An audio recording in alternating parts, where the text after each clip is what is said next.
They just left Beacon. Good. It won't be too long. In Hyde Park on Hudson, Bill Murray takes on the role of a lifetime, portraying legendary American President Franklin Delano Roosevelt. Mr. President?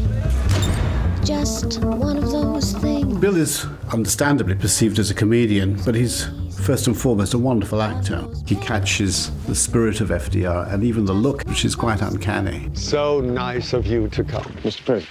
Forgive me for not getting up. It's not like Dr. Peter Venkman or the Ghostbusters. His history was pretty much a thumbnail sketch. The history of the Roosevelts is deep and well documented, and there's a lot to swallow and a lot to digest. He spent a lot of time working on the look, working on how to speak with a version of Roosevelt's voice. We could have sold tickets for this dinner and made ourselves a pile of money. Roosevelt had kind of an unusual upbringing. He lived part of the year in New York City, part of the year in Hyde Park, New York, upstate, part of the year in Campobello, a little island on the border of the U.S. and Canada. He'd go to England every year. So even though it's a very distinct voice, it's a hard one to mimic. Fellas, would one of you please tell Mother that this is radio?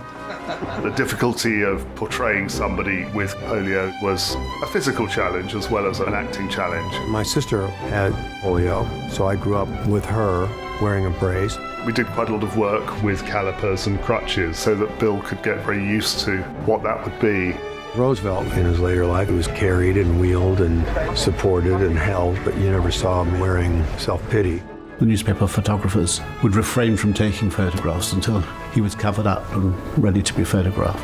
Okay, boys, take it away. The press remarkably observed this convention with Roosevelt all the way through his political career. We think they see all our flaws. But that's not what they're looking to find when they look to us. Set. Action. His car was designed to be driven without legs. It's a 36 Ford Phaeton. There's that Greyhound symbol on the front. This is the throttle right here, and this is how he operates the gas. This pedal here is arm operated. You lock on this bar here and depress the clutch, and if you pushed it all the way down, it hits the brakes. So I had to practice driving this thing around on the lot trying to power shift. And I ground the gears a little bit. For a guy who's chained to the desk and chained to the job like he was, you know the feeling of getting in a convertible? All that freedom on your own property, in a convertible, leave the Secret Service and the police behind you, and just roll.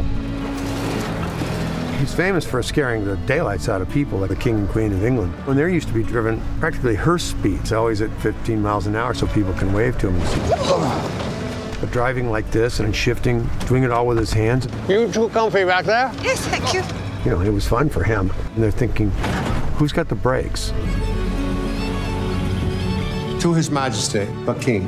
Bill Murray playing FDR. He is entertaining and surprising. Daisy, what a rad treat. It's amazing to watch anyone really push themselves into a precarious situation in taking on a part. He's just fun. He's a lovely presence. He keeps the whole thing bowling along. The thing I've enjoyed enormously is doing a two-handed scene with Bill Murray, which is one for the grandchildren.